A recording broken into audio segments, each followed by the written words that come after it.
ఇవాళ కేటీఆర్ గారి మీద కేసు పెట్టిండు, నా మీద కేసు పెట్టిండు, తలసాని శ్రీనివాస్ యాదవ్ గారి మీద కేసు పెట్టిండు, మా పల్లా రాజేశ్వర రెడ్డి గారి మీద కేసు పెట్టిండు, మా కౌశిక్ రెడ్డి గారి మీద కేసు పెట్టిండు, ఇవాళ విడుదలైన పట్నం మహేందర్ రెడ్డి గారి మీద కూడా అక్రమ కేసే పెట్టిండు.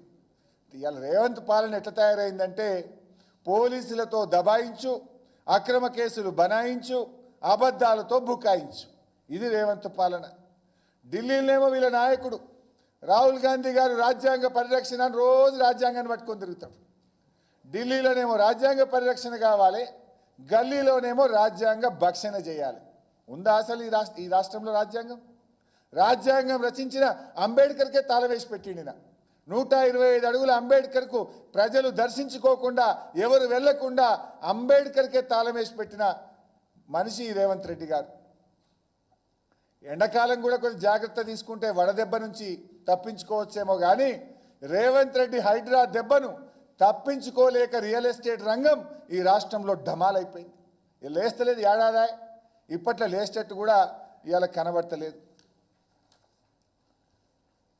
ఇవాళ నువ్వు ఎన్ని కేసులు పెట్టినా,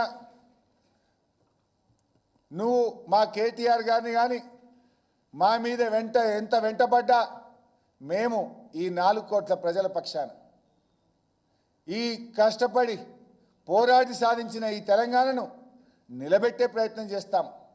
ఎందుకంటే పోరాటాలు మాయి. ఈ తెలంగాణ రావడానికి కేసీఆర్ గారి నాయకత్వంలో కష్టపడి తెలంగాణ తెచ్చిన వాళ్ళం. దీన్ని కాపాడుకునే బాధ్యత మా మీద ఉంటుంది. నువ్వు కేటీఆర్ గారి మీదనో మా నాయకుల మీదనో ఎన్ని కేసులు పెట్టినా మాకు రాజ్యాంగం మీద నమ్మకం ఉన్నది, న్యాయస్థానాల మీద నమ్మకం ఉన్నది, ధర్మం మీద నమ్మకం ఉన్నది. ప్రజల పక్షాన మేము పోరాడుతూనే ఉంటాం. అయితే ఇవాళ ఇంకొకటి కూడా ఉన్నది, అంటే అది నిజమా అబద్ధం నాకు తెలియదు, సోషల్ మీడియాలో చూస్తూ ఉంటే అసెంబ్లీలో ఉంటుంది. ఈడీ వాళ్ళు సమాచారం అడిగినారు, ఈడీ వాళ్ళు సమాచారం అడిగినని వస్తున్నది. అడిగినరా లేదా నిజం, సబ్జెక్టు కరెక్షన్. సాయంత్రం కేసు అయితే సాయంత్రం కంప్లైంట్ ఇస్తారు, పొద్దుగాల ఎఫ్ఐఆర్ అవుతుంది, మళ్ళీ సాయంత్రం వరకే ఈడీ వాళ్ళు ఇన్ఫర్మేషన్ అడుగుతున్నారు. అంటే కాంగ్రెస్ బీజేపీలు ఎంత కుమ్మక్కైనరో స్పష్టంగా అర్థమవుతుంది. చోటే బై బడే బైల బంధం ఇవాళ స్పష్టంగా రాష్ట్ర ప్రజలకు అర్థమవుతా ఉంది. సివిల్ సప్లైలో స్కామ్ అయింది, వేల కోట్ల రూపాయల ప్రజాధనం దుర్వినియోగమైంది రేవంత్ పాలనలో. దాని మీద చర్య తీసుకోండి అని ఈడీకి, సిబిఐకి, కేంద్ర ప్రభుత్వానికి మేము ఫిర్యాదు చేసి 6 నెలలైనా ఎందుకో కాంగ్రెస్ మీద కేసు అంటే ఆ విచారణ చేయడానికి బీజేపీ ముందుకు వస్తలేదు.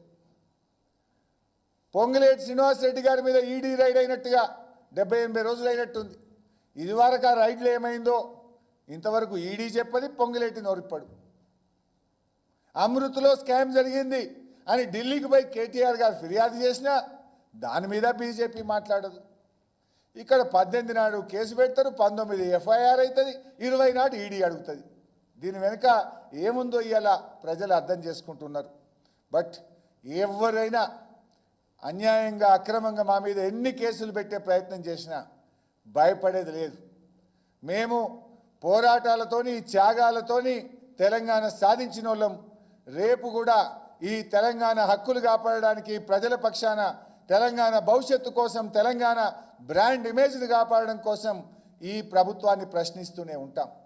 ఈ ప్రభుత్వం ప్రజలకు అనేక హామీలు ఇచ్చింది. ఆ హామీలు అమలు కావాలి కదా బైసాబ్. ఇవాళ మేము ఏమడుగుతున్నాం రేవంత్ రెడ్డిని? గదే ఆయన కోపం. ఏంటిది?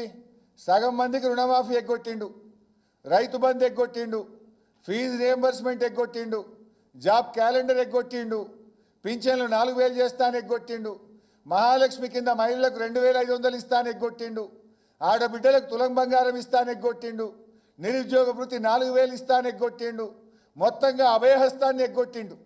గీది అడుగుతున్నామనే మా మీద కేసులు పెట్టుండు. గవి ఇచ్చుడు శాతం అయితే లేదు కానీ మా మీద అక్రమ కేసులు పెట్టి మా గొంతు నొక్కే ప్రయత్నం చేస్తున్నావు. నువ్వు ఎన్ని కేసులు పెట్టినా నిన్ను అడుగుతూనే ఉంటాం. నువ్వు ప్రజలకు ఇచ్చిన హామీలు అమలు చేసేదాకా బీఆర్ఎస్ పార్టీ పక్షాన మా కార్యకర్తలు, మా నాయకులు, మా ఎమ్మెల్యేలు, ఎమ్మెల్సీలు మేమందరం కూడా నిన్ను అడుగుతూనే ఉంటాం. ఈ కేసులు మాకు కొత్త కాదు, పోరాటాలు మాకు కొత్త కాదు.